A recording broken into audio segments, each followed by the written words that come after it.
صحیح بخاری حدیث نمبر 83۔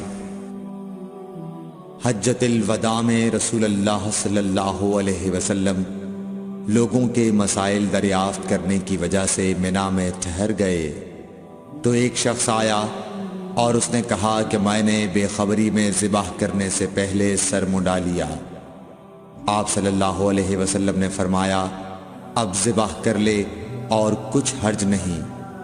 پھر دوسرا آدمی آیا، اس نے کہا کہ میں نے بے خبری میں رمی کرنے سے پہلے قربانی کر لی۔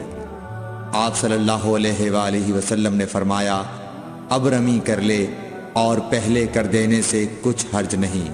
ابن عمرو کہتے ہیں اس دن آپ صلی اللہ علیہ وسلم سے جس چیز کا بھی سوال ہوا جو کسی نے آگے اور پیچھے کر لی تھی تو آپ صلی اللہ علیہ وسلم نے یہی فرمایا کہ اب کر لے اور کچھ حرج نہیں۔